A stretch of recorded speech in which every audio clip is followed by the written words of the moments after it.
Thank you all for being here. Your presence is making this happen.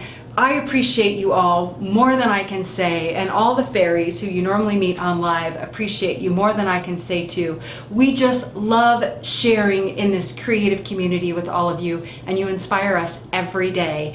So this felting tutorial I have been promising for a long time. Initially I wasn't going to do it live, it was going to be your standard YouTube video stuff. But I found that over and over I keep getting sidetracked with other current projects, and I thought the best way to do it is sort of like when you have a workout partner and you agree to meet them there and you get your workout in. So you guys are my felting dolls partners, and I thought we'll just do it together. So while people are joining us, let me tell you how this will go. Today our plan is to form the armature for your doll and get the body started, and I'm going to give you direction and targets on that for next week. We're going to start on the head as well, because I build those in two different parts, and I'll show you all of that up close and personal. And if there's time, we're going to start on the hands, and that should give you a pretty good amount of work to work on leading up till next week. I'm going to go over the supplies and the tools that you might need. I'm going to share with you a few references that you might consider picking up, probably on Amazon for cheap. And then I'm going to go over some of the skin tone colors that we carry. This is our fiber that we make, you might consider for your dolls. So let me give you a few resources that you might consider, and feel free to do a screen capture so that you can not have to write real fast. This is one of my oldest and favorite references for, it's a drawing reference, and it's called Drawing the Head and Figure by Jack Hamm. It is, that's Jack, H-A-M-M. You can probably get it on Amazon or at your local used bookstore for pretty cheap. And what I like about it, and I'm not, a realistic artist when it comes to dolls and such, but it's going to give you some great references, and we're going to be talking about bodies today. Like, one is sort of the height that you might draw a man or a woman's body by how many heads high it is. And so if you're doing fantasy characters like mine, they might be fewer heads high, or if you're doing, big orc style characters, they might be more heads high. They might be bigger, but that gives you sort of a central reference point. It also shows you lots of different poses for the body and what the bones do and how they're angled. Some different examples of lips and eyes and jawbones. And in some ways it's dated, but in other ways it's just classic. It'll show you how to divide the face. And let me just show you a couple of hand poses and such that can be helpful, and they might give you considerations depending on what you're doing to help you pose your own hands for viewing and practice. So that's Drawing the Head and Figure by Jack Hamm. And then just a couple of quick resources for doing the faces. When we get to faces, this is a pretty fun one.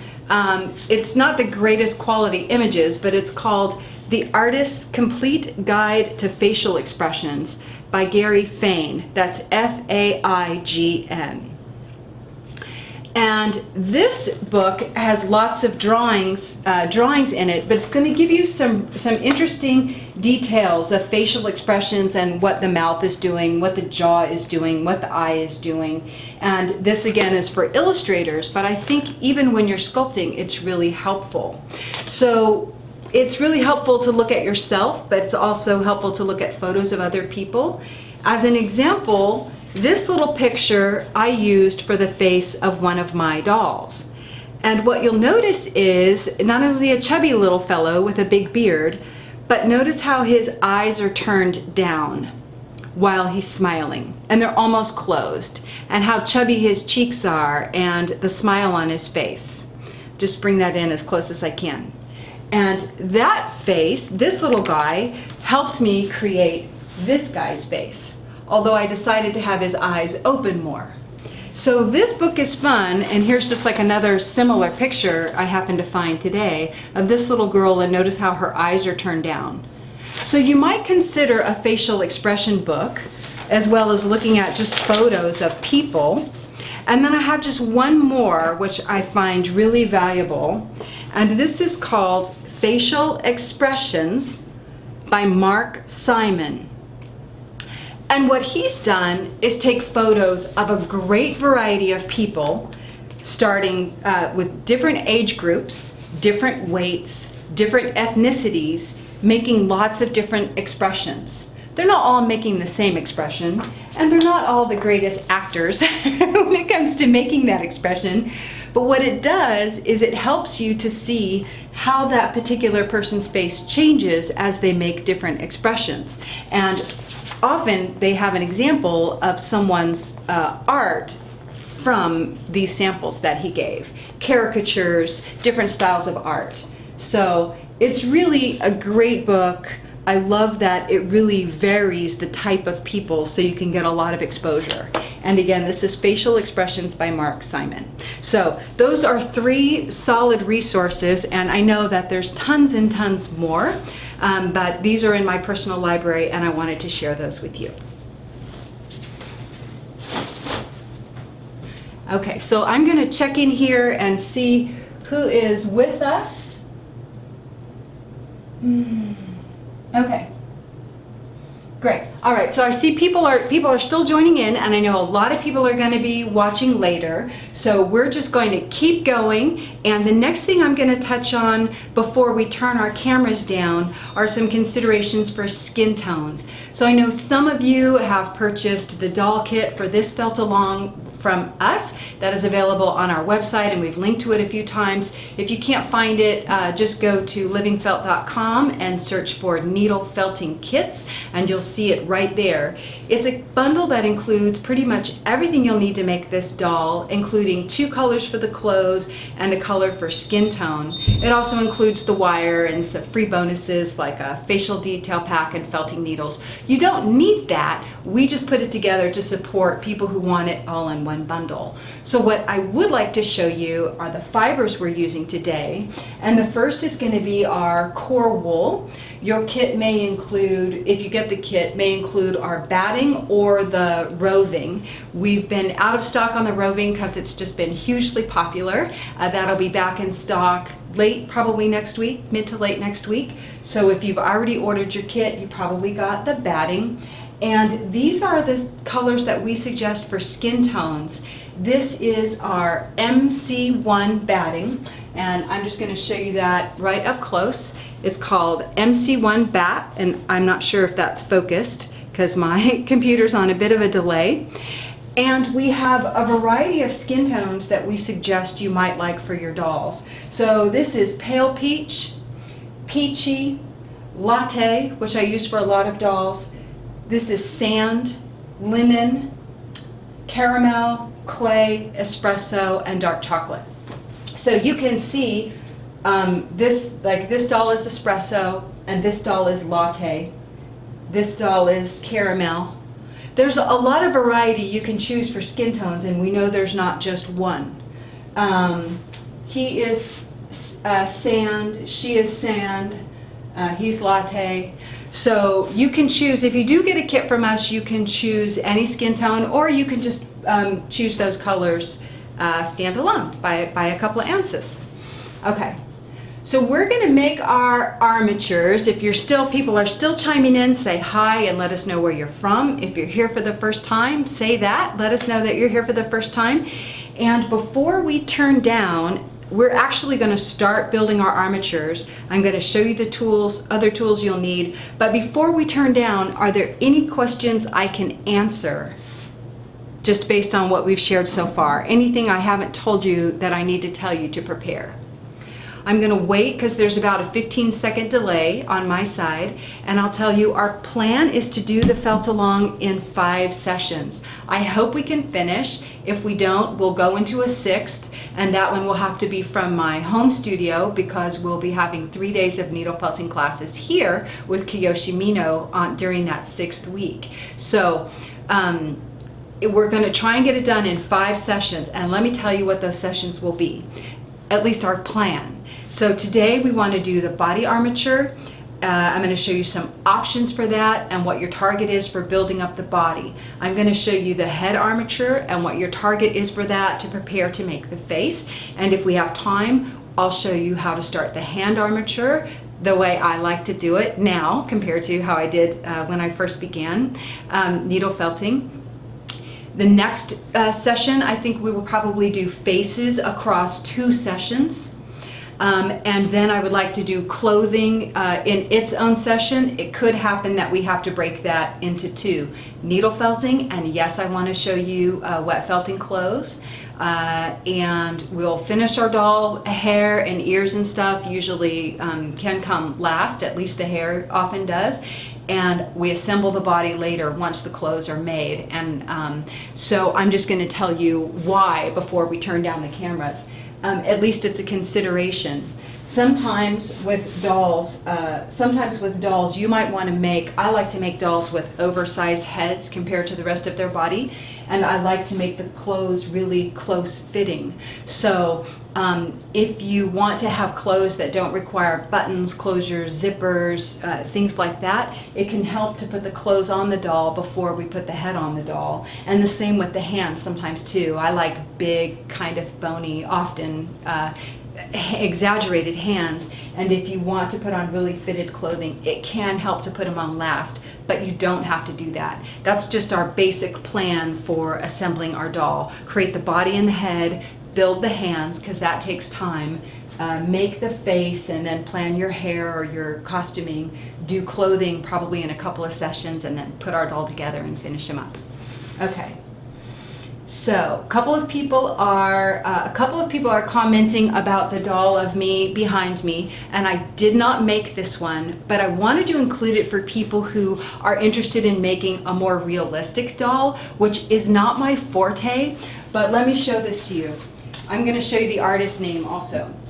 So this doll was made for me by, we would say his name like Grigory Kluznicek, and he is in I'll show you. He's in the Ukraine, so let me hold up his name for the 2 cameras. He is in our group, but all his fiber, comes from there. And I think he just did an exceptional job on this doll. She might have hotter thighs than I do. She might even be bustier than me. But I love that he got her right down to the apron and the sneakers, which are pretty common.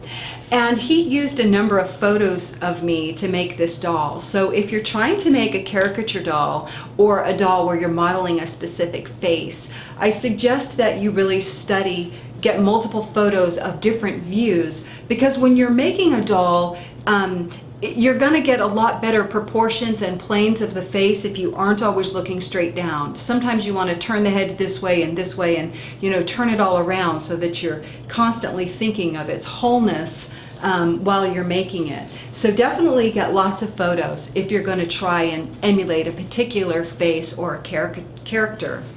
And do you have an idea of what kind of doll you want to make? Let me see some hearts going across if you think you have an idea of what you want to make already. Some people have said that they want to make a hat-like stash, which I'll try and address. And some people want to emulate someone else's doll. I hope you'll let that be your maybe initial inspiration, but that you don't limit yourself to that target. Let your inspiration be your guide. And later, maybe on the next show, I'll share some photos of people who've taken a class with me in person, and even maybe tell you what their inspirations were and show you where they went with it, because it's just so fun when you let yourself be free and just create. So have a target, great, but don't limit yourself if you can. Okay. So, I see some first-time friends. That's so lovely. It's so lovely. It's so lovely. I'm just so grateful that you all are here. So, I am going to get up close so that I can turn the cameras down and show you what's on my table, and we're going to get started making armatures right now. So bear with me as I do that. Okay, good. I know you can see a few extra things in the screen. I'm sorry for that. But let me show you what we have, and this is what we're going to be using today. So on my desktop, I have just a quilting ruler. It's kind of what I like to use because I can just lay it on top of my foam or my desktop. So you'll need a measuring device. I have here a couple of different cutters. These are my channel locks. They just cut wire really well. These are my needle nose pliers. You could also, use those instead. And needle nose pliers are really helpful for twisting the wire. So at minimum, get yourself a pair of needle nose pliers that are also a wire cutter.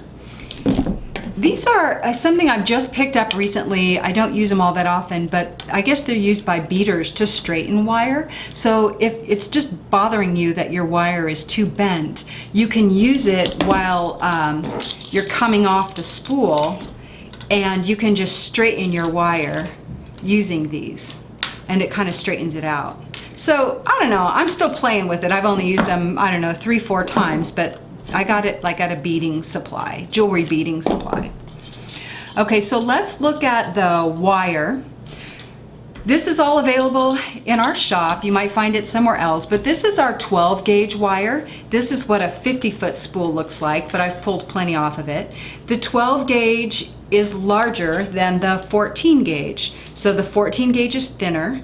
Does that all show up for you fine? This is the 14 gauge and this is the 12 gauge, and they're both really malleable even though it's thick, and it's really easy to cut. So you'll need some wire for your doll, but some other armature you might consider would be some chenille stems, and I'll show you how I use these a few different ways. This is our paddle wire. I believe it's the 22 gauge. We sell this in black and in white, and this is what I like to use for fingers. I think this paddle holds like 38 yards and is really strong. And then the last one you might consider is just this green cloth covered wire, and I'll show you how I might use that also. So we sell this in packs of 24, and I think in the doll kit we're including 12, so just so you have something to play with.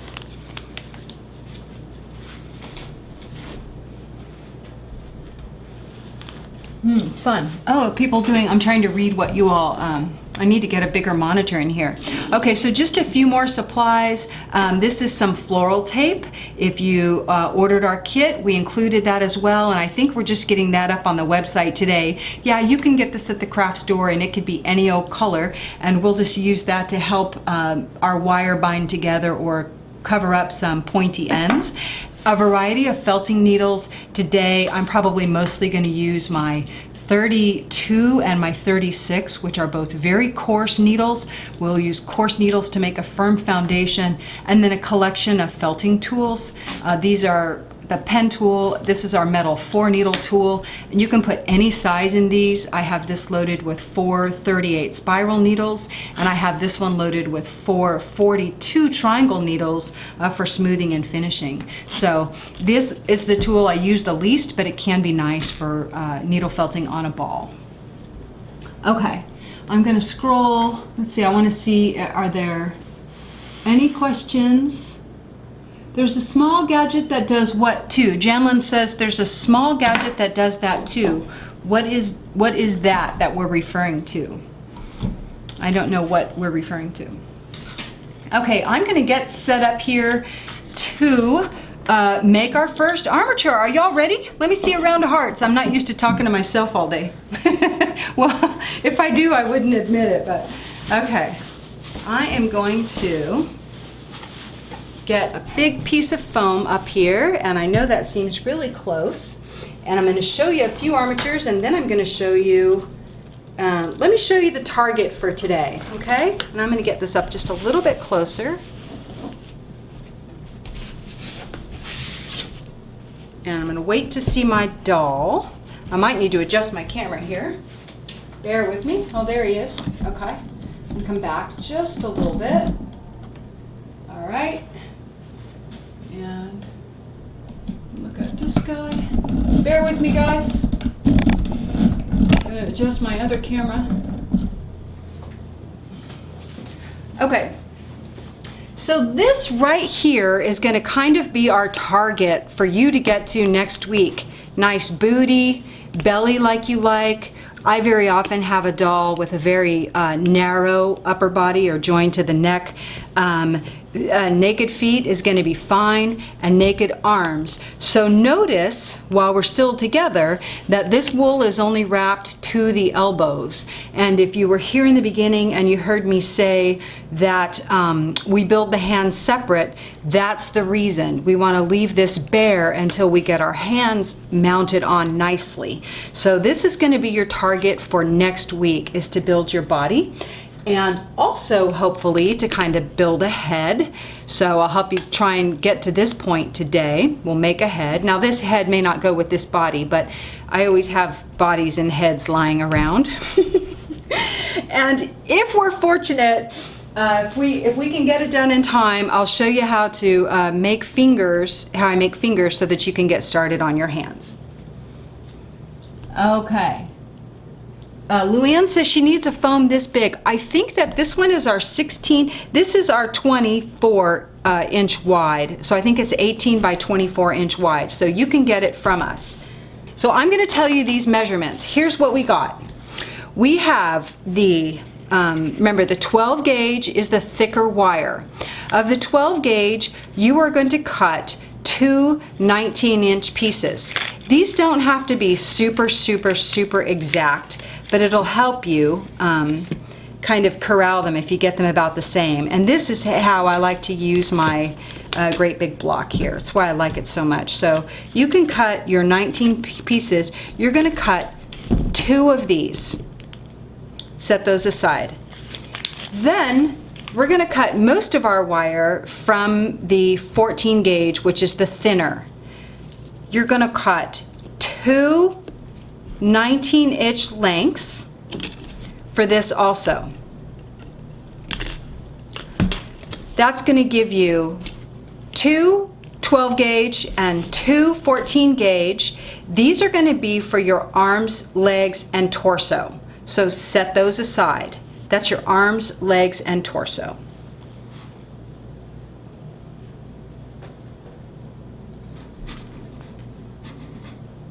And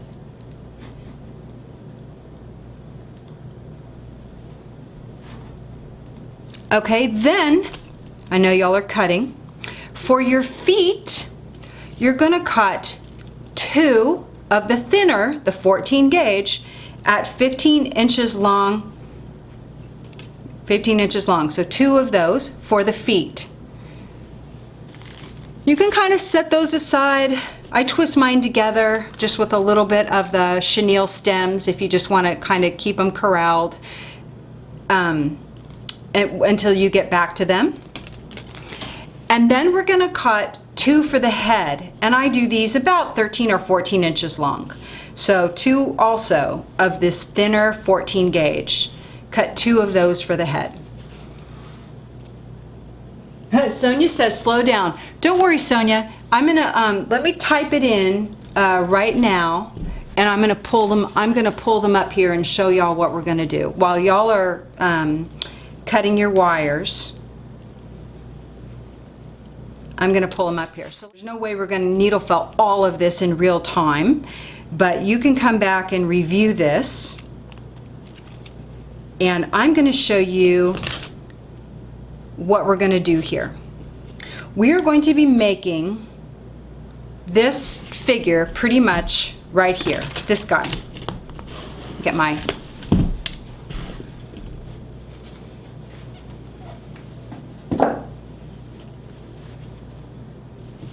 This figure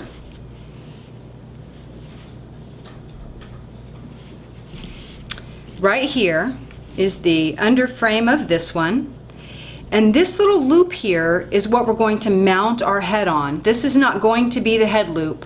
We are going to mount our head onto this loop. So depending on how long you want your doll neck is going to be a combination. We're going to put these two together later, and you can get some of the length of the neck from this right here. So just don't have it be too big. Remember, this isn't the head, it's more like the neck wire. All right? Sharon says she ran out of 14 gauge. Can she use 12 gauge for the head wire? Yes, you can. Just when we put the two together, it might just seem a little bit bulkier, but for a larger doll, that's no problem. Yep, I have some armatures which are 100%, like this one here. This one is all the 14 gauge. It's just that it's a lot stiffer. And you might want that. It's just a lot stiffer when you have, double the 12. If you have double the 12, which is the thicker wire, it's a lot stiffer. That's all. So we're gonna start with the arms, legs, torso. We have the 12 gauge, which is the thicker wire. We have two of these at 19 inches. And then I have the 14 gauge, which is the thinner wire. Two of those at 19 inches. Here. Okay? We're going to take one thick wire and one thin wire and twist them together. And I'm going to show you exactly how I do that. And do whatever works for your hand strength or your hand situation. Mine is a little bit challenged right now. Okay, so the first thing I do is put these two wires together, and I'm going to use my finger and my thumb to hold a space between them and just twist the end to get it started. Go ahead and pinch it down with your needle nose pliers right there. And I am going to hold a gap between them with my finger and my thumb, and then I'm going to twist. Don't worry if it's not perfectly lined up at the end. And the one thing I want to call your attention to is these two wires tend to kind of want to bang into each other. So separate them and make a nice V so that they're not twisting upon each other.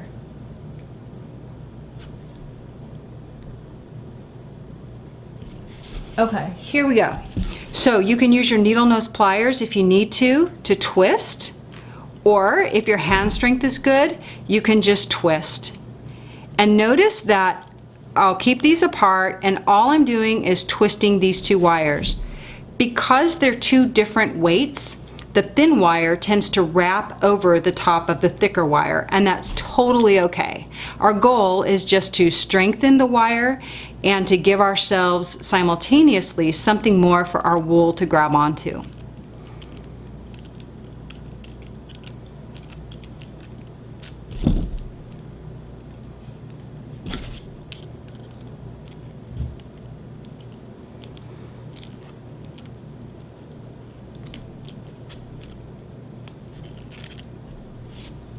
Can y'all see that okay? I'm trying to find my way here. I don't have someone to guiding me. Move forward, move back.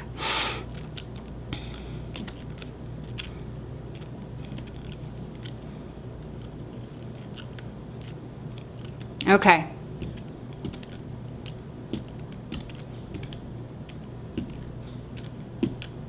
So what you're going to notice as you get to the end is that the thinner wire ends up being shorter than the thicker wire. And that is okay. So let me just say, I'm going to say it a few times. The part where the thinner wire runs out and terminates first, this is we're going to use on the hands area, the arm area. So I'm going to show that to you. Okay.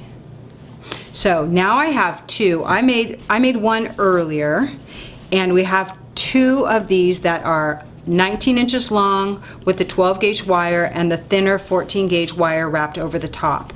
This makes it a nice, still posable sculpture, but you don't want to bend your wires too much because of course the wires will break over time.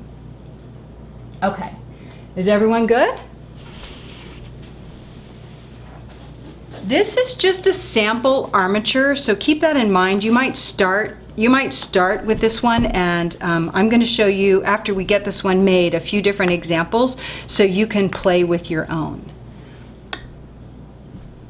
And I'm just looking to see, is there any questions before I move forward and combine these two? All right, these are the first two pairs, the two 19-inch pairs of thin and thick wire together. These form our arms and legs and torso, and I'm going to show you how to do that. The first thing I like to do is measure, put them together, and on this sculpture we'll measure about 6 inches for the arm. This is going to be the arm length. And we'll hold the wires together, put your thumb at the 6-inch mark, and then we're going to twist together about 4 inches. So I need to switch my hands because that's how I work. Measure 6 inches. And this doesn't have to be exact. We're going to end up cutting off probably the ends of the arms anyway. So we're just going to twist these together as best as you can, doing the same thing, finger underneath, thumb over the top, and twist, and get it to be a nice tight join. If you need to use your pliers, do that. And we're only going to go about 4 inches. If you need to use your pliers, just hold on to those while you twist. So I'm going to go just a couple of more twists so that my torso is about 4 inches long. Okay, so now these will become our arms here, the shoulder area. These are the legs, and in a moment we'll make a little hip cradle, or you can do that now. You put your fingers in here and just put your fingers in what would be the V where it meets the body, and maybe 2 fingers, and just give a little bit of a bend there. So you have just a little bit of what will be a hip cradle and a place where you'll put the butt. Barb says it looks pretty tightly spaced. Barb, I do like to wrap the torso pretty closely. I do like to wrap it pretty tight so that it doesn't jiggle around. And if yours is jiggly, but you still want to use it, you can take some of your floral tape and wrench it around the torso. I'll show you that in a minute. So to kind of get it to hold down. Okay, so now we have this in place, and I want to show you how we're going to make the feet. So, how many of y'all are felting along, and where are you now with your body structure? I'm going to grab my feet wires.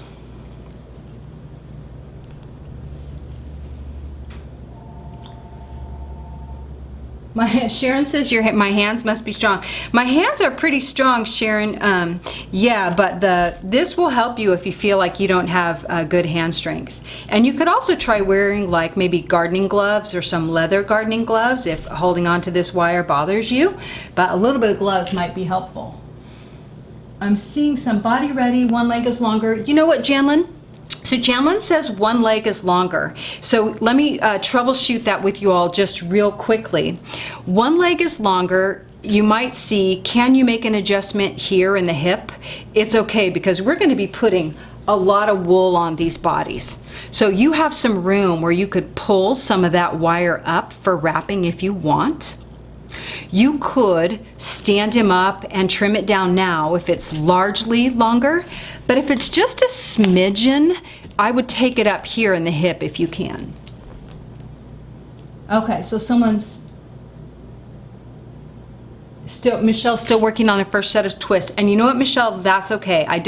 What I'm gonna do is take my time doing these 2 feet, and I'm going to,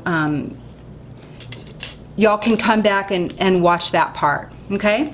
So now our feet are 2 15-inch lengths of the thinner wire. And this is what I like to do. I'm gonna move this out of the way. I like to make a foot, so y'all take your time, just keep working on your pieces. I like to make a foot now that is like a figure 8. I like to have a doll that will kind of stand if I will manipulate the feet a little bit. You kind of got to manipulate. My dolls go in and out of boxes and stuff all the time, but it's nice to have a doll that will stand if you want, or at least have a nice platform to wrap your wool around.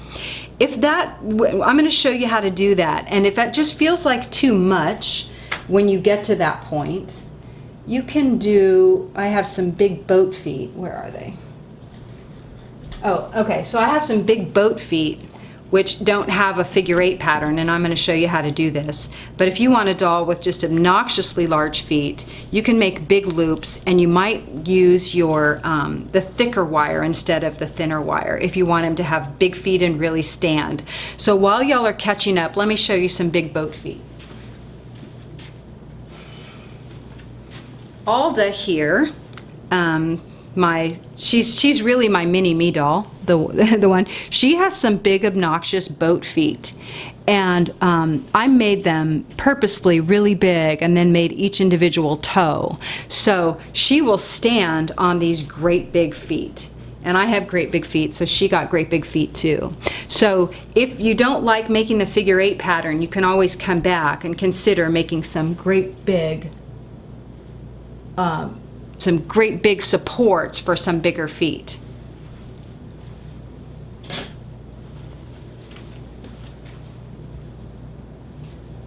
If your doll is going to be sitting, that may not be so important, but you might just want a platform for the shoes. So let me jump on this and I'll show you how to do it. Someone said, what's the body length? So I made this 4 inches long. I made this 4 inches long because the doll is going to end up getting, see, here's this whole area kind of becomes the tummy and the butt. See how these two are exactly the same size?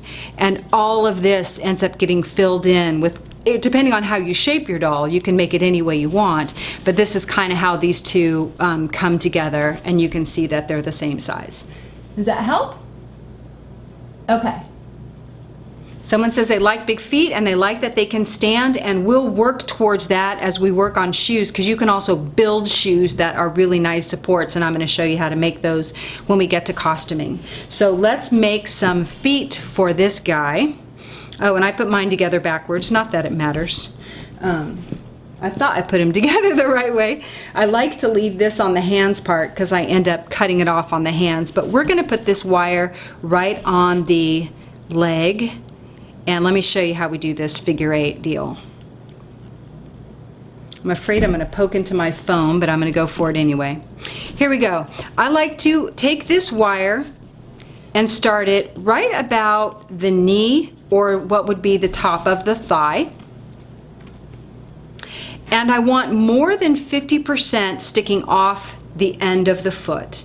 So you want more than 50% coming off. So put the end of your wire right about what would be the knee or the lower thigh, and using your thumb, hold it in place, and you are going to, it helps if you bend the leg out of the way, you are going to twist. Sorry y'all, I have my one thumb is not working right now. It's an issue. Okay, we're going to twist around the leg. Just wrap it around and sort of nestle it inside the grooves of the other twist that you have in place. If it feels, before you get too far, if it feels squirrely or anything, just lock it down with your needle nose pliers and pinch it into place. You don't want it really sticking out, so go ahead and pinch it down. And all we've done is run it down the end of the leg. Get all the way to the very tip here. Give yourself like one final twist on that tip. I'm going to do this twice so you see it. And I do have this recorded for when we come back and you watch later. You can see how it goes. We're going to get to the bottom of the foot. And here's what I like to do. Go all the way around one more time. Just wrap a real tight curl around the base of your leg.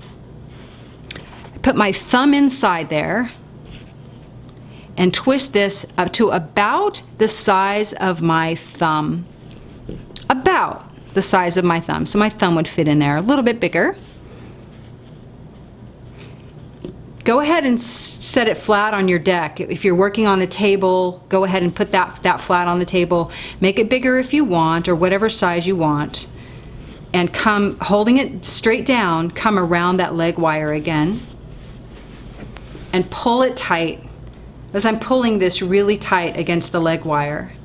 Then I'm going to put my finger in the back and make a little loop in the back. A little loop. Come around the leg again, hold that loop into place, and then we're going to wrap this wire right up the leg. So now that it's there, I'm going to pinch her down and just wrap tight around the leg. Wrap it really tight, wrap it really tight so it doesn't create a lot of bulk. And I'm going to pause here before I do the second one and read any questions or see if this is making sense. So that's what it looks like right there. We have 1 foot, and on your table it'll be better than on the foam is to sort of adjust it and get it to be flat, especially once you have both in place. So let me pause and look at any comments you have. Or is everyone just watching? Okay. I don't see any new comments. So shall I go ahead and repeat the second leg while y'all are wrapping with me? Let me see some hearts if you're ready to go. Okay, so I'm going to do it one more time just so you can see. We will start with our wire at about the top of the thigh. And really, this just gives you an extra strong leg, and it makes sure that your foot is well secure to the body, as opposed to trying to attach feet on after. They just never have a really good join. Move any parts that are in your way out of the way. Pinch this really tight and start wrapping around the leg. Wrap all the way until you get to the very bottom. And when I get to the bottom, that's when I like to stand it up so I can see what I'm doing. I always go around the leg one more time. You don't want to jump off it too soon or it's going to feel squirrely. So come around for one last really good turn. Put your thumb in there. Make a big loop, or as big as you want. You can kind of try and size it to the other one, but it's all going to get buried under wool. So make a big loop and then come tightly around the leg wire again and make that a real nice tight, as tightly against the leg wire as you can. And then you can use your opposite finger to make a little loop in the back. So he kind of has like a little, it really helps prop him up, having this little extension in the back. And you don't want it to go out too far.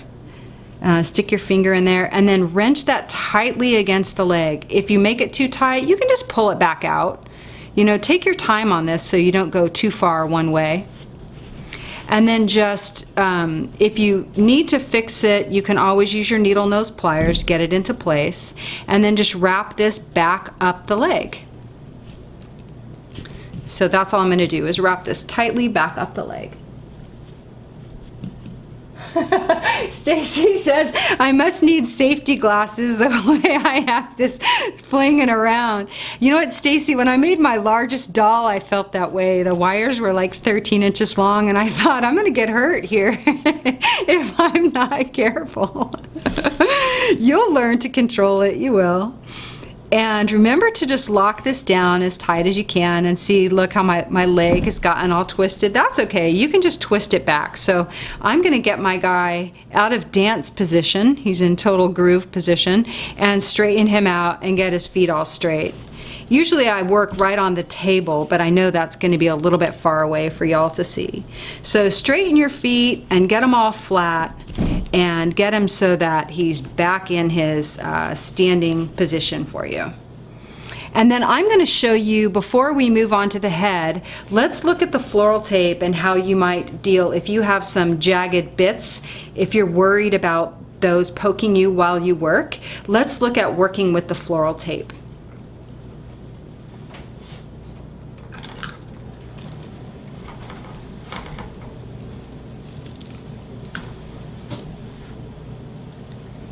Okay, so when you've got your doll, and if you have these little wire bits, or if it feels loose in here at all, if these arms are rocking along the torso, or if you have some loose ends, pokey wire ends that are just bothering you, that's a great time to use your floral tape to just kind of bind those off, even for the moment.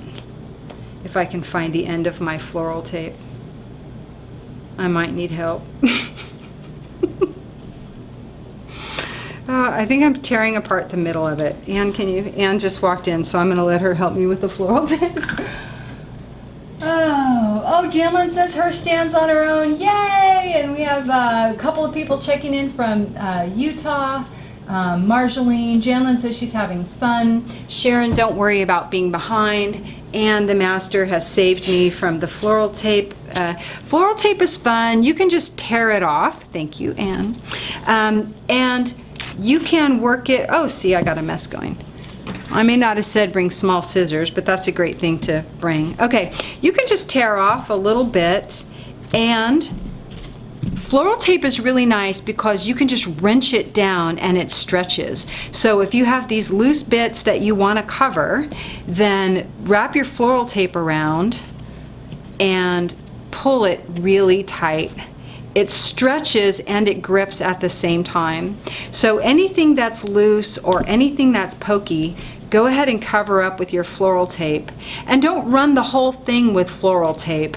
It's better to have your wool filling in these gaps. But if you do have any joints that you want to secure, like here on the body or on those loose wires, use your floral tape for that. And while some of y'all are catching up, I'm going to show you an example. I know he's here. Okay, here he's here. This guy I made, and we looked at him just a second ago, and he was real loosey-goosey rocking in the cage, because you can see that my wire wasn't done real tight together. Doing both the 12 gauge wires together can be a little more challenging. So he was loose, and I just used the floral tape here. Also, because I didn't want to be poked by the wire ends, I wrapped these. Yes, we often turn back the wire when we're going for mounting, like the ends of the hands, but until our doll is built, we don't know how far down the hands will go. It depends on how big of a body we build or what proportions we decide for him. So rather than turn these back now, save the wire and just secure them with floral tape to protect yourself. Okay.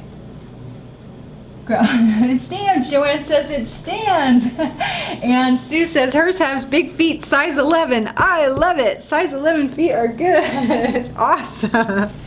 Okay, so this should basically be the state of your sculpture sans the head. So let's put our head loop in our structures right now. Thank you. Okay, so we have, I had you cut two 14-inch wires. I'm looking for mine. Two 14-inch wires for the head. Oh, here they are. I joined them with the, if you want to pre-cut wires in advance, you could always just, bind them like this and save them. These two wires, one is going to get attached to the body to make our little head loop here. And one is going to be for the head bobble that I showed you earlier, a little head bobble. So just set the one aside. If you want to keep it marked so you know it's your head wire, keep that.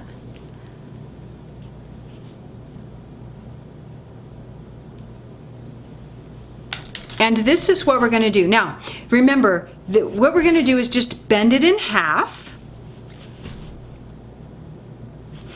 You're going to make a tiny loop. Don't make it too big. Remember, this is going to be the neck. You don't want it to be too long. So what I like to do is kind of put my finger in there and pull the wire tight like that and give it probably at least 2 twists. 2 probably will be enough.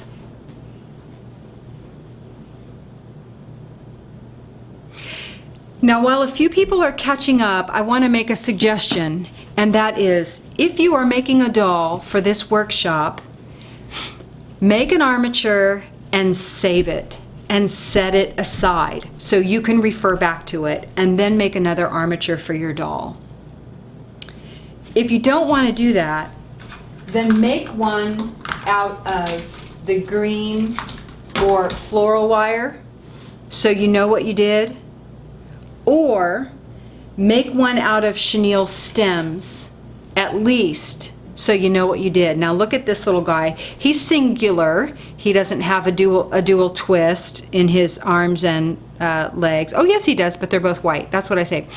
One of the things I like to encourage is that if you make little models, use 2 different colors of chenille stems so that you can see what you did. So in this case, these are both white. There's 2 wires here and 2 wires here. And then the head wire I did a different color just to demonstrate what you might do if you're building just little reference models. I do this all the time, like when I did my kangaroo for the first time, I first built him out of this, and then out of the green cloth colored wire, and then out of this. So this is great stuff. It's inexpensive, and you know, make models with it and choose a different color so that you remember how those twists come together, because this can be confusing. You don't remember what's all going where.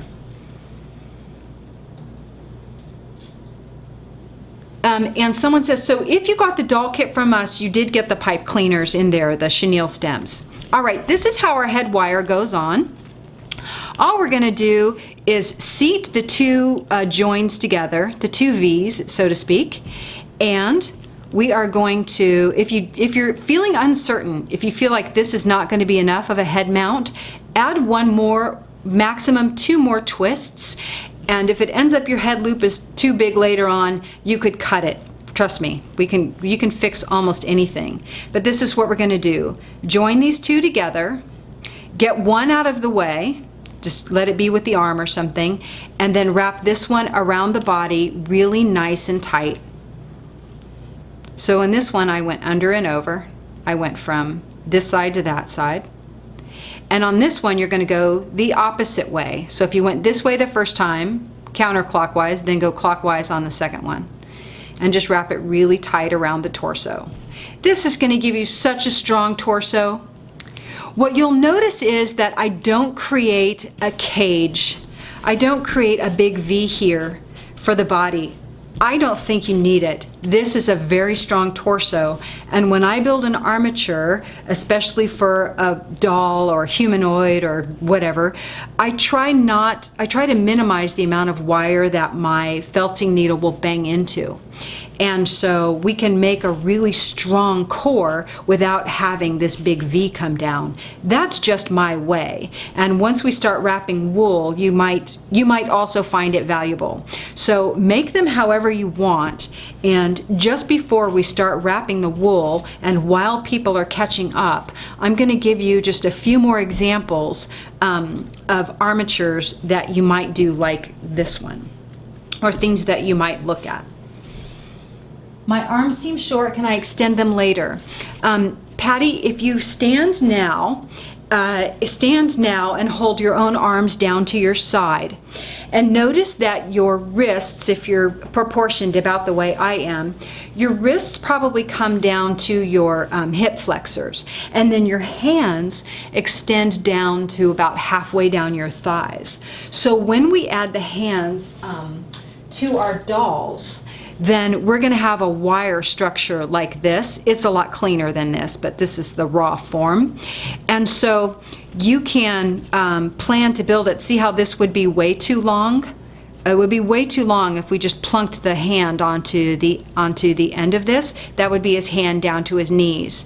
So we're going to end up cutting this anyway, and the hands are probably going to be more like right there. So you know, I wouldn't worry about it until you get the body fleshed out, or you can make another one if you just want to have enough room. Make another one so you set this one aside as your model.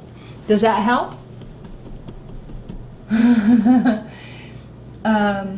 Yep, so Stacy contributed, and Sharon says her doll has a stronger core than me. That's all we gotta do, it's doll Pilates.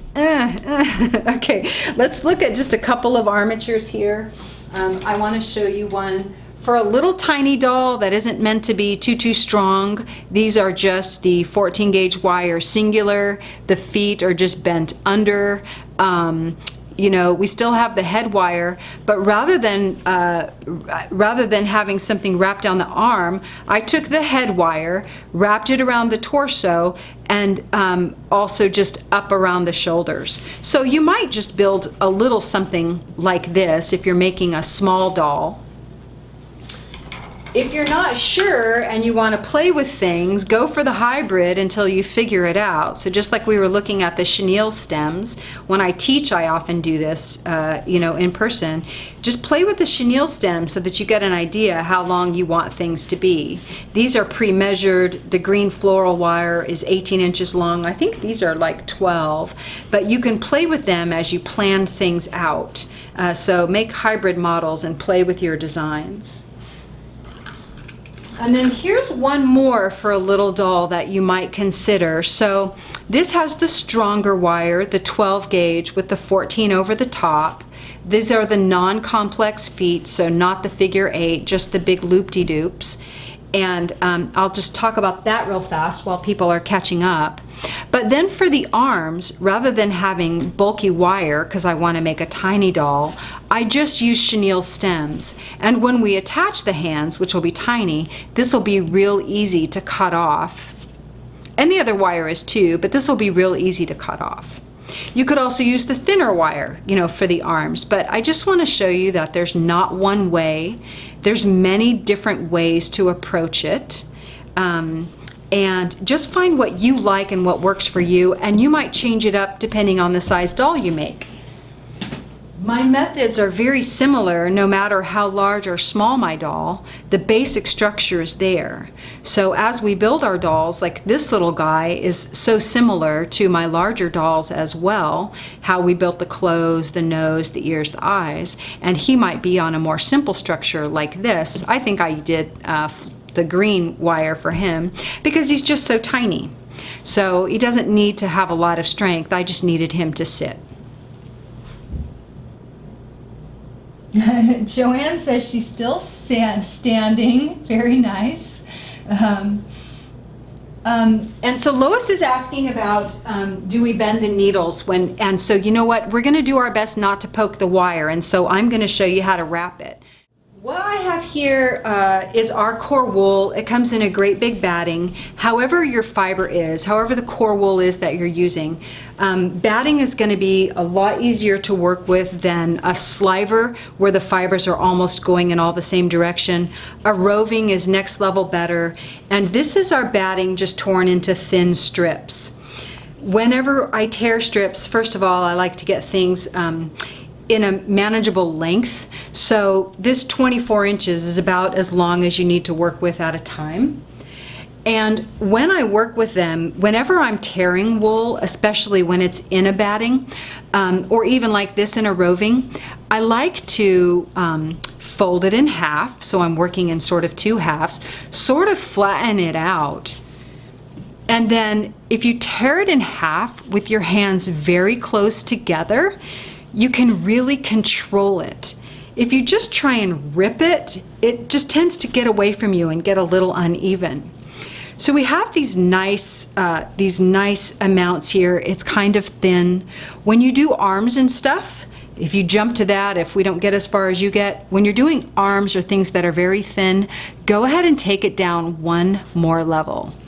And what you're going to see is the way we're going to build these structures. And I'm going to start with something super narrow so I can show you. The way we build these structures is I like to build up the core in strips, layers and strips. We'll needle felt after each strip, but just to tack it down. Our goal is we're going to wrap the wool on these structures so tight that they have very little air in the wrapping stage, and that minimizes the amount that we have to needle felt. So let's look at the stages you're going to go through in the week that we're not together. You kind of go from bare bones guy to underbody 1, underbody 2, and then build up to the shape that you want. So this is going to take time. And if you do it well, I want you to notice that this is not squishy. This is not squishy. This is really, really hard. And this is really, really hard. And we only get a little squish as we start getting into the tummy. This doesn't have to be rock hard. You have a really firm underbody here. So this is what you're going to build up to over the week, this week coming back. And we're going to do it in layers.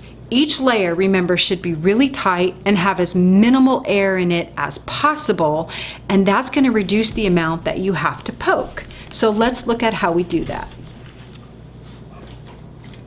What does this say? Okay. Is this helpful so far? Are y'all doing good? I know that it feels a little fast in some ways. Here's what we're going to do. I'm going to just start on the body first of all, and this is how I like to wrap. Usually, let me get this out of your way. Usually, I'm going to start with one hand and very often switch to the other, and it's just kind of how my hands work. So I'm just going to wrap this around the torso to kind of get it started, and I am going to pull. I'm going to pull and try and pull so that you don't tear the fiber. You don't want to tear it loose. Once I get it started, just kind of get it going, then I like to switch, turn around. This is just my method. See if you like it. Get all this down really nice and tight, and then I twist the structure instead of the wool. It allows me to, I'll get it out of your way, it allows me to hold it really tight with my thumb and my forefinger.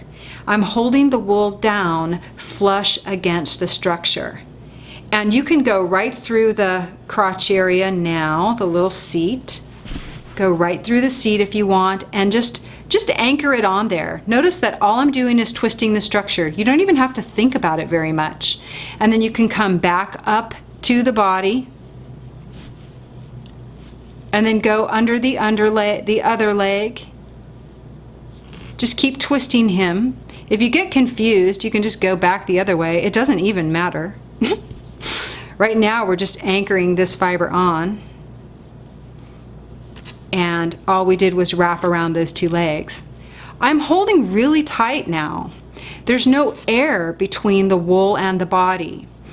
I first learned to wrap wool by flipping the wool over the structure, and I found that that creates a lot of air, a lot of twists, and the wool gets away from me.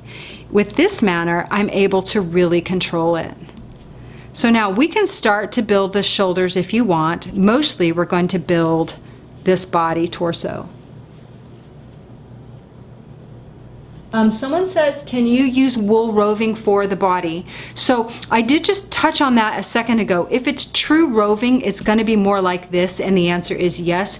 If it's sliver, it's a little, it doesn't grab. Sliver doesn't grab on itself quite as well as a true roving will or the batting. That's all I can say. But look, anything will work. Just give it a go. Okay, so we're twisting now. Let me show you how I like to do the arms. And you know what? You're not going to get this wrong. Just have fun, and if you want to go back, and redo something else, then go back.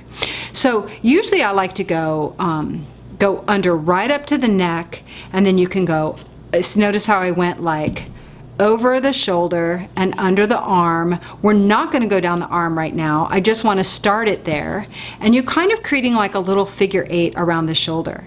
Just twist this guy and you're going to know what to do. So did you see how we did that? I'm going to go backwards now. It's sort of an under over thing. So let me show you. And notice all this is staying in place, and I haven't even needle felted it yet. So here's what we did. We went from here on the torso, and you can just kind of go up over one arm, and then under the arm and up over the shoulder, and then under. And you can do that again. Just crisscross over the arms so you start to build it up. And this one. And then wrap around the body.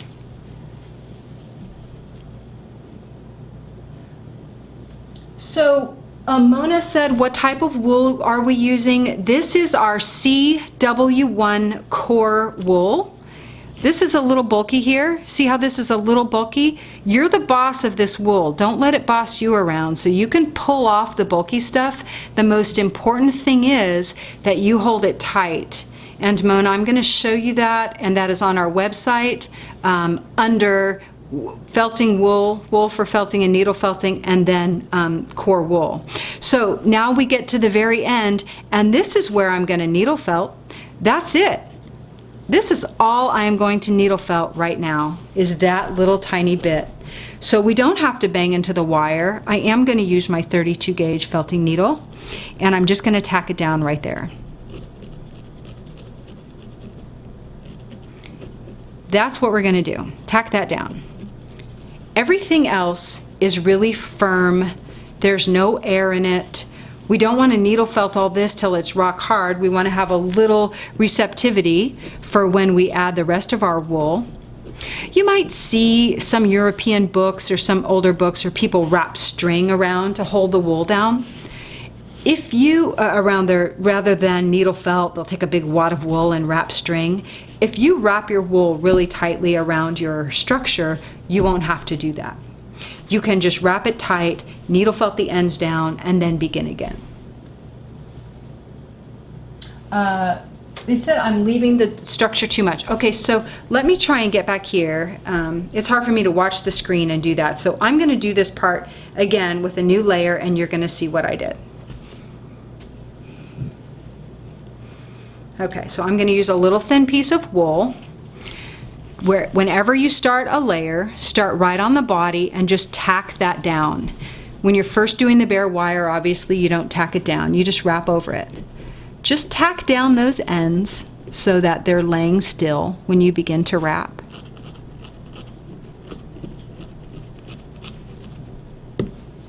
Okay, you can kind of move your arms up out of the way a little bit, at least out to the side.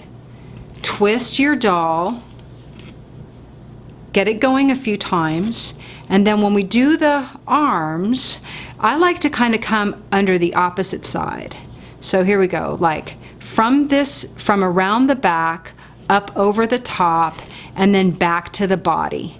And then around the back, up over the top, and then around the body. You can also go this way, you can also around the back, up over the top, and around the body. So you can go down the arm a little bit. So give yourself a couple of twists. Am I staying in now? Go down the arm a little bit, and then you can come back. And notice we're going to start to build a bit of a triangle here. So go around, come back over the top, and then around the body. And all we want to do is start this down the arms a little bit, and we're going to come back and do the arms independent. So don't worry too much about the arms. We're going to come back. I just want to give you an anchor on which to work. Does that work? So then come down the body, and the legs are kind of the same way. Whenever you get to the end of a strip, wherever that is, just anchor it down. Notice that I'm going at an angle. I'm not going straight in. There's no reason to go straight into the wire. Just go at an angle. And if you feel the wire, don't keep pushing. That's kind of the rule. If you feel the wire, don't keep pushing. Anchor down all the areas that are loose because you don't want it to unfurl on you.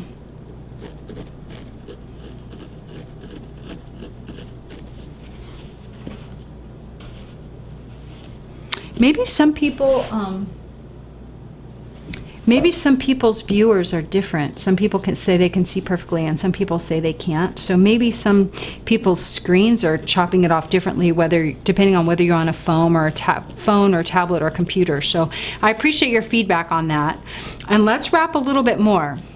Because what I want to do, if we can just get you kind of going on the body and heading towards next week's targets, I'll show you how to start the head and the fingers, and then you'll have all that to work on over the week. So if it's fuzzy and loose here like that, like mine is, just tack it down and notice how shallow that angle is. I'm almost perpendicular with the body. I'm not going straight in. That's how you avoid banging into the wires in the first place. And if you had a big triangle of wire here, you would definitely be hitting it. So, no need to do that. Tight wool, minimal air between the layers, and then you have to needle felt very little. So, let me get some more strips here.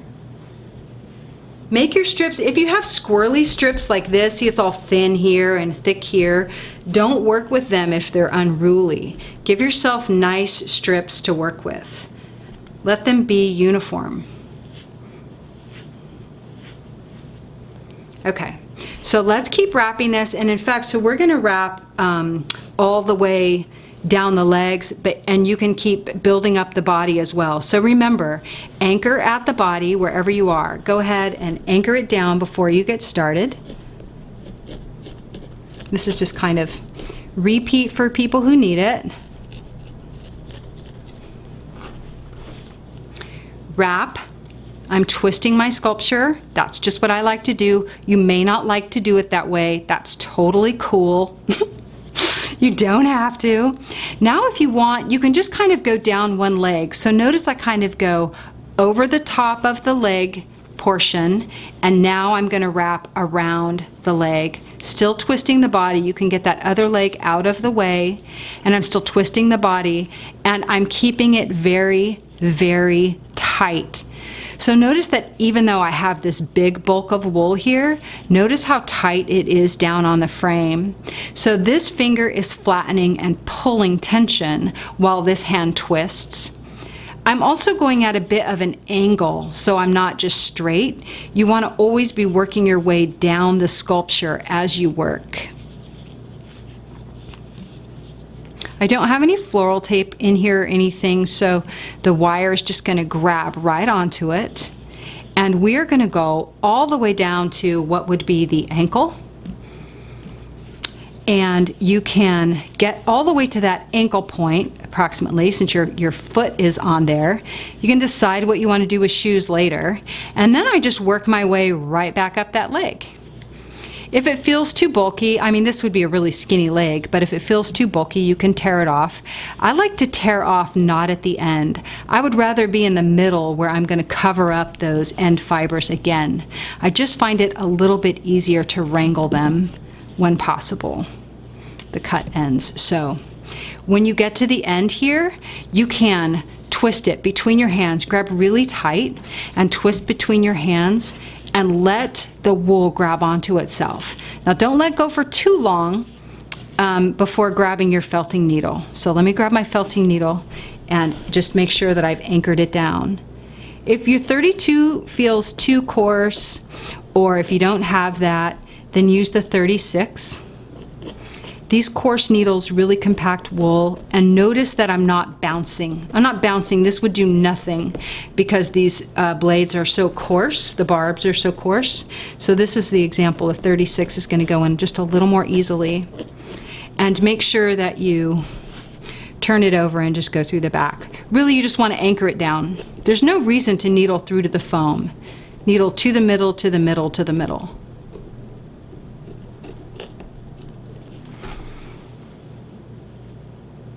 So someone says, what is that thing on your thumb? I injured my thumb like a month ago, and this splint prevents me from bending my thumb. So I'm sorry you have to look at it, but it's the only thing saving me right now, because if I bend my thumb, I'm in big trouble. It hurts so bad. So it's not for felting, and the injury wasn't from felting. It's just keeping me from bending my thumb. Going back in here, and I'm needle felting the thigh and the crotch area. Thanks, Anne. And this leg looks a little wonky. Don't worry about how uneven or even it is. we have, remember, this is our goal.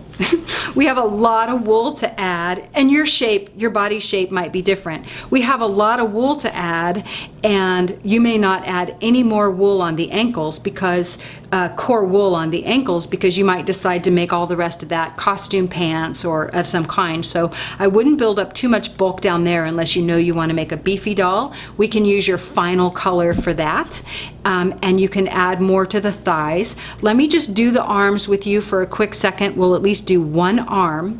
So remember, over this week, what you're going to do is go from, you know, naked wire to skinny wire. Like, who was it? Sharon? Is it Sharon said it's looking like a skinny girl? Someone said, did I say? Okay, so skinny girl, to a little bit beefier structure, you know, just take it in your gentle stages, and then to this, or whatever you want your shape to be. And I can show you, if we get to next point and you don't have a tummy in place or something, I'll show you how to build tummies and butts. Maybe we can do that now, but let me take you through the arm first. And then we'll try and at least get the head, the structure going. So for the arms, sometimes if I know where I want to go on a structure, like the arms, I want the arms to be skinny, and I don't want there to be, for myself, I want to put the final color on the outside. I don't want to have to deal with a lot of core wool on the arms, because my dolls are skinny and yours may not be, and it may be covered in clothes, but when you have these real skinny parts, the needle almost always wants to just poke all the way through. And when you're putting your color on top, sometimes you poke all the way through and then that core wool wants to come out. So there's no reason to make these too big and bulky at this point. We'll make a couple of layers of your final color if you're needle felting on a final color, or if you're putting clothing on top, you may decide not to put any wet felted clothing on top. You may decide not to put any color on top. It's up to you. But what you can do if you want to control that, say we're going to start right here at the elbow. I'm going to start really thin and taper this down, and I'm going to start twisting right there at the elbow. So I may get a little out of frame. I'm going to try and move my doll. Let's see. I'm going to get myself a real thin piece so I can control it. I'm going to start right at the elbow, and I am going to pinch it right there and give it a couple of really good twists. You have to hold it with both hands in order to really get it anchored. And my feet are so long. If I wasn't trying to stay in camera, honestly, it wouldn't be so awkward. Trying to stay in camera makes it awkward. So let me just twist around. I'm going to twist the first one around, and that way I won't get out of the camera. So you can start with that. You can either twist around, or you can twist your sculpture. So I'm just going to anchor that onto the body. You have lots of room in here to needle felt it in, more than it might seem like you have. And because we didn't make that big wire cage, you have plenty of room for it.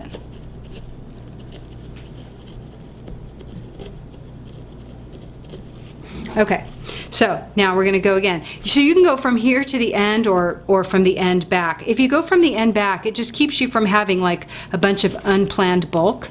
But now that you have a little wool on there, this wool will just grab right on. So feel free to just twist your sculpture and work your way back up and down that arm. I should remove another piece of foam. You're free to work your way back up and down that arm until you have enough wool that makes you satisfied. And always bring it back underneath the arm, over the shoulder, and around the body so that it's really nicely anchored. If you can, I wouldn't terminate there. I would always bring it back around the body. Take advantage of the strips that you have. Add the bulk where you need it, and remember to just keep everything tight. You can always dry felt in your hands just like this, especially when you have batting, and get it all to just anchor down until you come back with your felting needles and get them into shape. So y'all are going to be working on these bodies over time and over the week, and I want to take advantage of the time we have together live, which is just a half an hour left. So let me show you how to build the tummy let's try to do the heads, and I'll even try and squeeze in the fingers if we can, because they're very similar indeed. So you're going to keep working on yours, and as you start to get up to about this shape, this might be when you're starting to think about what is the shape of that body that you want. If you want a tummy, like I have, what you can do now is jump to a bigger bulk of fiber. So rather than keeping it skinny, skinny, skinny, give yourself a fatter amount of wool to work with. And you can even make a little pooch underneath. When I make a pooch, when I'm mounting something, especially for a belly, first you might just get some girth on there. And begin that just like you would expect. Anchor the wool down first.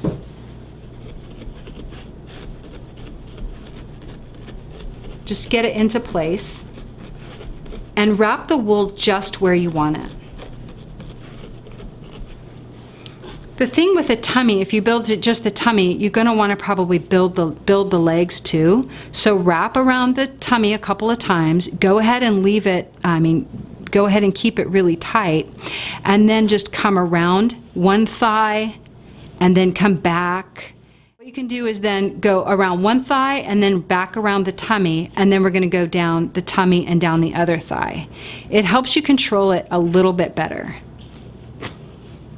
So just take advantage of your bulk, and if you have what looks like a cut end, just stretch it out so you don't end up with a big cut block. Just stretch it out and let it feather out. Tack this down and shape it.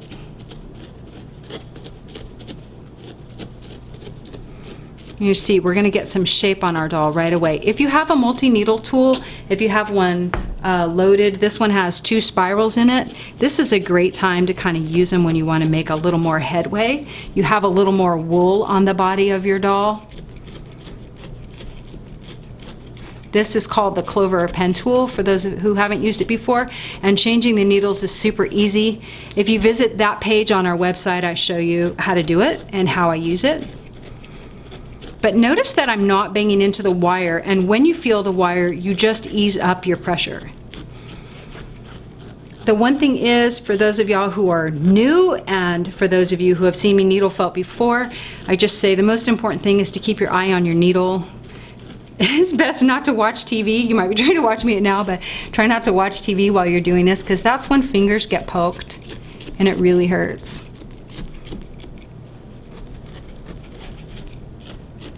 So you're going to do the second leg the same way. You're just going to wrap and build around. And to build up your tummy pooch, you can make a pile. A great big pile of wool, depending on how much of a belly you want. You may not want a belly at all. You may want a skinny doll, but you can make this pile of wool and actually put it on and start to play with what's the idea, like what do you see when you envision the shape of your doll. You might want a great big belly just like that. And if that's the case, you can start needle felting this in place just like that. Now, yes, I would need to do the other leg, but I want to give you a little bit of opportunity to kind of build up your doll for next week. Who knows, you might end up with a couple of structures. Oh, Penny says it hurts. I would needle yours. So someone says my fiber's sticking together, do I need to needle it down? I would still needle it down even if it's sort of sticking. Just tack the ends down. You don't have to needle all of it. Just tack the ends down, because you don't want it to unravel. Sometimes, especially when you're new, there's a tendency to kind of go the opposite, twist the opposite direction. And my contention is that's not that big of a deal if you have it tacked down. You won't unravel it. Not with the batting.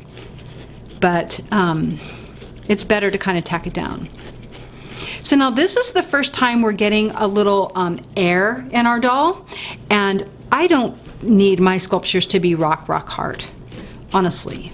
You do want them to hold up under handling, And you also want a little receptivity at this point for any additional wool we're going to put on top or shapes. But you don't want it to just squish away to nothing. So needle felt it and shape it so that it's really firm, and get that tummy and the thighs where you want them. They should hold up. They should hold up to handling. You can also use a 4-needle tool. You can't go very, very deep, but there's enough wool here that we can needle felt here. You couldn't use it on the thighs, but you can use it on the body.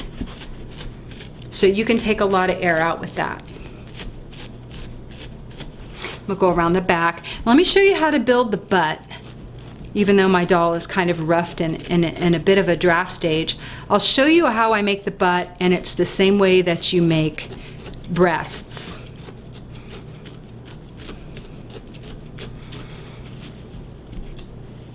Okay.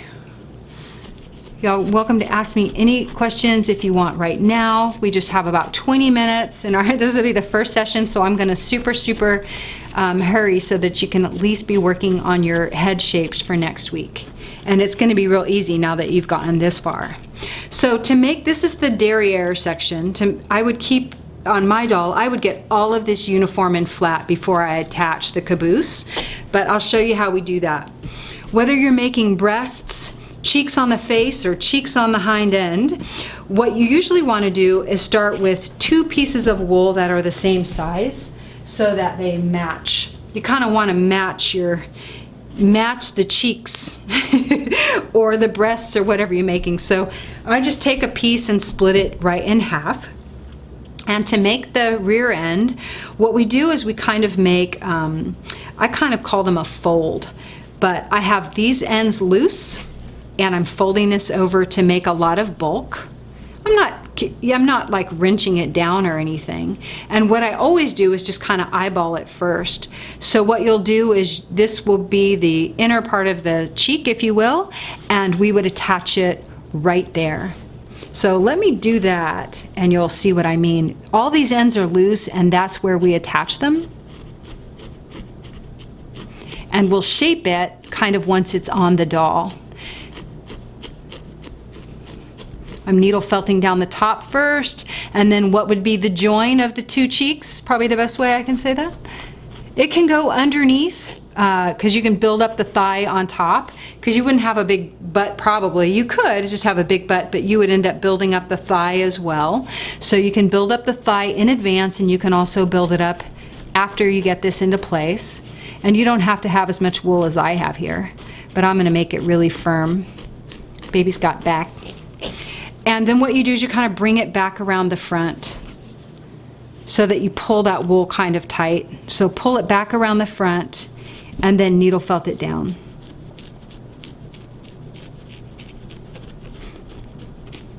And mine looks really big. I mean, I'm kind of hurrying and not thinking about exactly how it's all going to come together yet, but what you can always do is needle felt it down and get it into a shape, and then we can also put a big cover of wool over the top. So kind of shape your cheek the way you want it, and then match the second one. Since you have the same amount of wool, that should be pretty easy to do. And I wouldn't go too far with this one until before attaching the other one.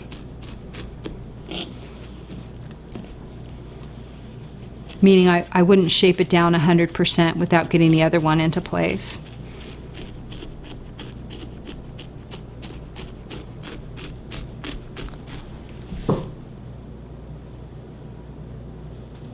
So someone says, if you decide you want the tummy bigger, can you add? Absolutely. Absolutely. I've seen dolls really grow, especially in a workshop, and they had to sometimes the head grows and they have to make the body bigger, but absolutely you can make the tummy bigger. Make it as big as you want. Make it as big as you want. I like dolls that are not proportioned like real. I like them to be unique. So that's one cheek in place, and I would keep working on it. But look, it's already looking like our doll has a bit of a booty. I would put the other one in place as well. And then once I have the tummy and the cheeks kind of where I want them, you can take one extra layer and wrap it around them you would accentuate your cheeks, and then smooth it all out. So build up your thighs on your doll a little bit. Start to think about your tummy. You might even have breasts, so let me show you that real quick. And this one has a little booty, and this one's going to have kind of a big booty. So think about those proportions. If you want to add breasts, it's going to be very similar. We just kind of do it usually a little bit backwards, and depends on how you want them to shape. So instead of going around the side, we kind of go over the shoulder. So you would make your little roll, and I make it, you know, first a little round, and then depending on your breast, it could be a little bit longer, like your breast, but your doll's breasts. And then what you do is you kind of put them on and decide where you want them. And that might be where you want them. And let this fiber kind of come around the back so you have a little room. While you're holding on to it, that's when I needle felt it into place. So you can start right here, around the side, and then needle felt. I know my hands are kind of in the way, but I have to hold the fiber down. Needle felt the bottom and the middle and start to shape them. You can always add wool more, and most of this is kind of a little bit airy, so you can also take away wool. So I'm going to just tear that off back there so it's not in my way, and then start to shape your breasts however you want them. Get them into place and then needle felt them into place. Alda has, my one doll has kind of big, long breasts. And I'm getting a little off my... Come on the side here and needle felt it down on the side and get the side, shape the sides and the bottom before you move on. Once those are anchored into place, you're going to have lots of control.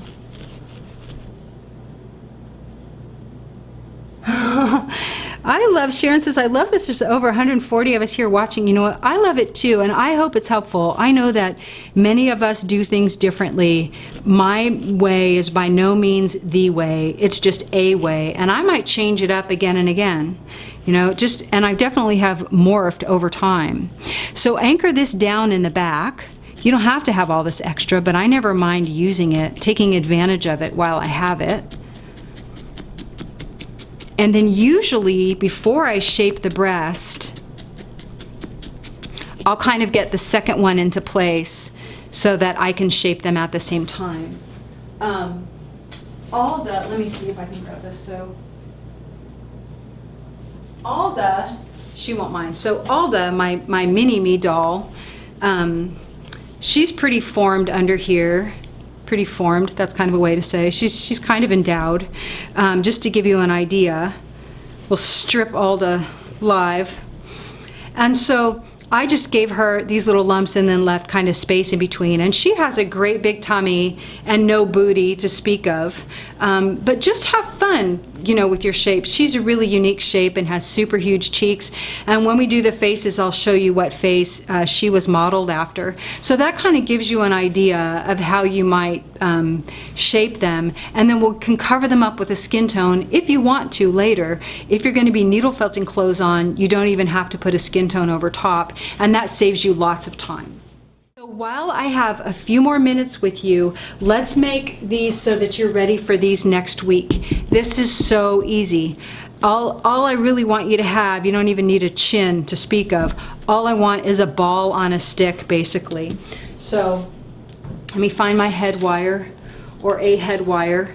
We're gonna take a long wire. Look, in case I forget to tell you, notice that the bottom is turned up, and that's just to protect you. So just when you make it, just turn the ends up so they don't poke you. You're gonna just fold this in half, and we're gonna make a head loop just kind of like you did before. But the first thing is, leave a little bit of a hole. Give yourself a couple of twists, because we're gonna build up our head onto this thing. So give yourself a couple of twists. Start with a thin strip of your core wool. Again, not too long, so you can control it. And we're just going to make a really tight ball. So this is how you'll start it. Run through the loop at first, and this is going to help with our hands in just a minute.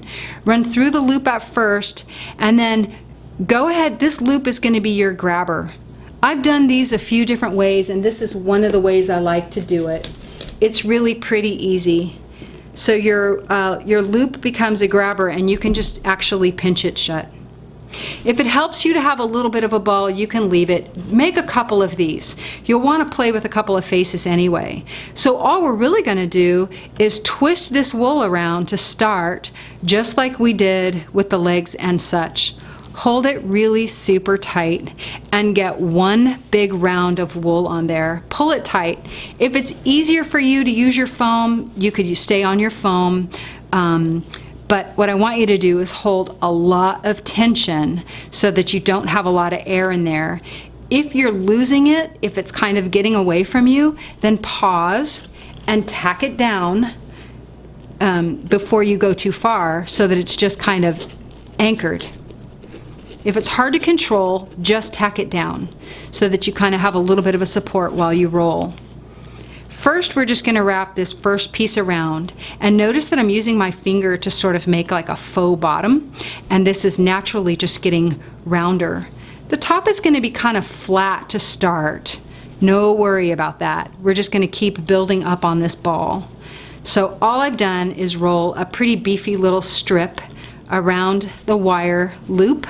I flattened the wire loop, and now I'm going to needle felt this into a ball.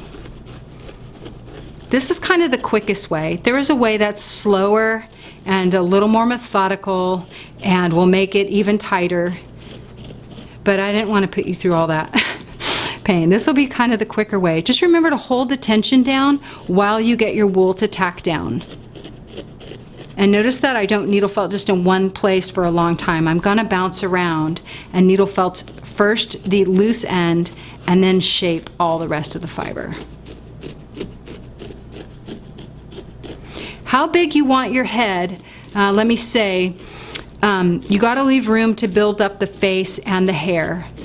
So you might even make a couple of these so that you can play with them as you go through these lessons. It's not going to take much wool. A head on average that I make is usually comes to be like around an ounce for a bigger doll. There are much littler dolls you can make. I didn't pull any out. I'll pull out one of my little guys so that if this feels like too much to tackle, you might even go back and make a smaller armature and consider making a smaller doll as we go through the steps. There are no rules. Just do whatever feels comfortable for you as we work on this. So get this kind of round and flat, and then we're going to add more layers over the top. I'm going to pause here and see if I have questions. Gotta be a D cup, marshmallow. Yep, Deborah, the head is separate from the doll. Here's an example. I have another one I'm gonna pull out. Here's an example of a little guy. Some of y'all have seen him before. He always comes into the class. He's real little, and you might even decide to start with a doll that's this small if this big thing feels too intimidating.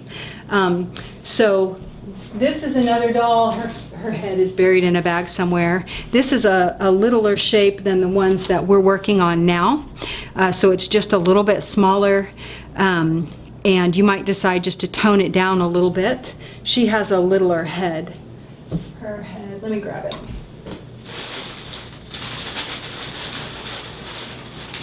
We're going to be pulling out lots of heads as we work together. So her head is kind of small as compared to these big ones that we're working on.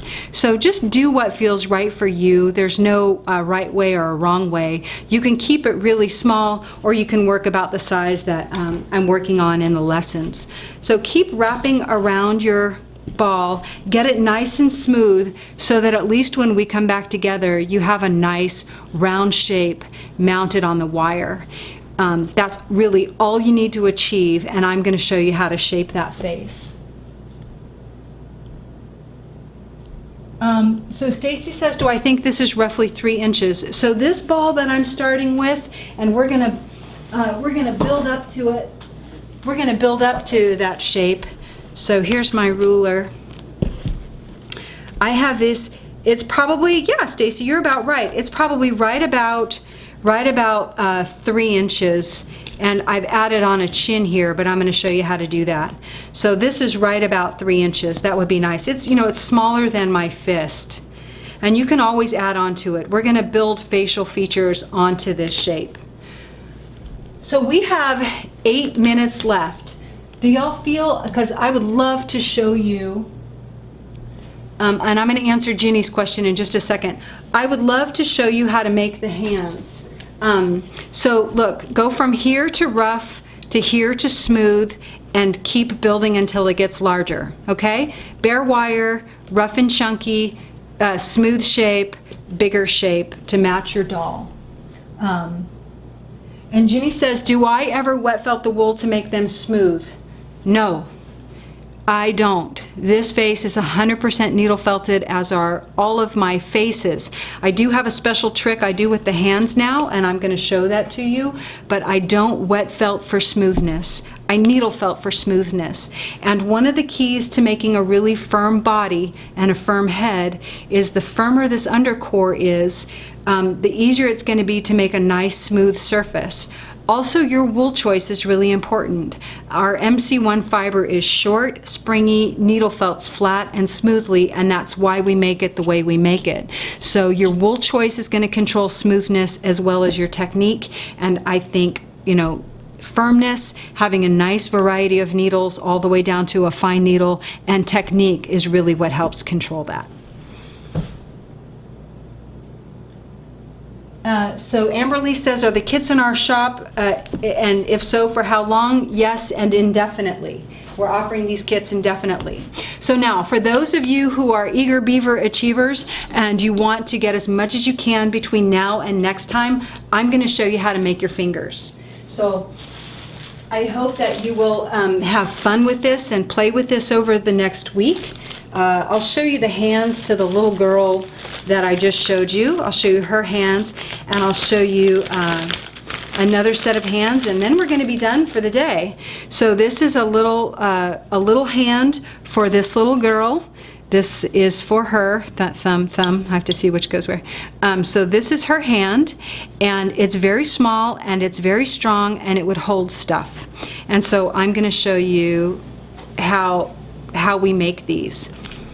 You will use the 22 gauge paddle wire. A thinner wire, a less strong wire makes not such a strong hand. And I just say that by experience, because all my doll hands get bent in the shop. Isn't that right, Ann?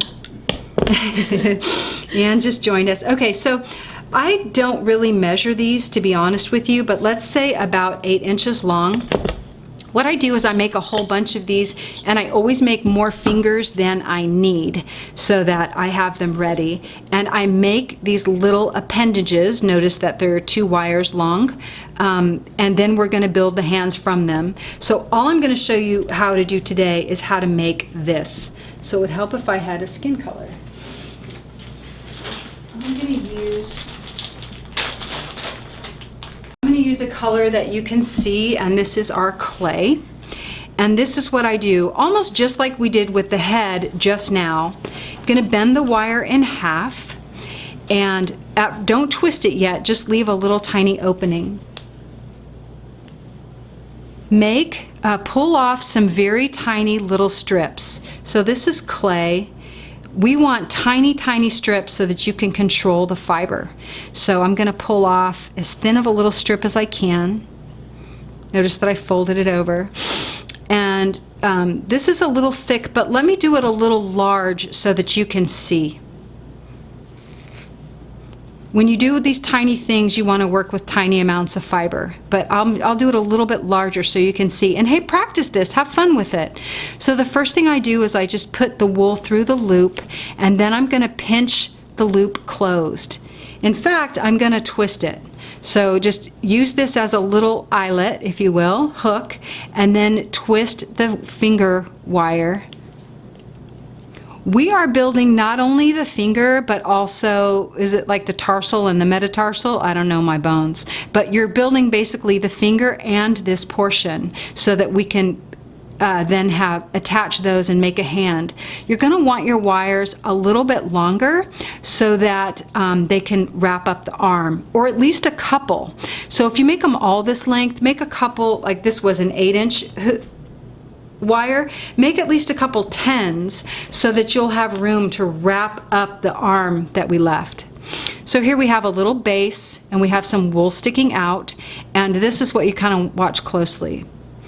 First thing I do is I'm just going to wrap this around a couple of times, and I'm going to let this wool stick up over the end of the wire. Let it stick up a little bit, and in a minute I'm going to tell you how you can see this bigger. Fold that excess over and then wrap over it again. And hold your tension, and twist. It helps if you separate these maybe and give yourself a little something to grab onto. And wrap it down. If you practice with this a couple of times. Now, someone asked me, this is kind of bulky for the size of the length of my finger, but I just want to show you the method. This is what I do. You can pull this off, and you might remember in the beginning that I showed you the Powerpol. What I do is I'm going to make a little solution that is 50% Powerpol and 50% water in a little cup, have it on the side. Make your fingers like this, and then I'm going to put my fingers in that Powerpol solution and just keep doing this. You can also brush it on with a paintbrush. You could also just wet felt these to get them to hold down. But notice I haven't really put anything on them yet, and they're pretty much holding together. What you want is your fingers to hold up to holding things and to people handling them. I'll do a little demonstration of the Powerpol. Maybe I'll try and record a little video of that this weekend on the fingers. And if not, I'll just touch on it briefly the beginning of next time. This is all I do, and then with the 50-50 solution of the Powerpol, what happens when you first apply it, you can apply it with a little paintbrush, you can just put your fingers in it.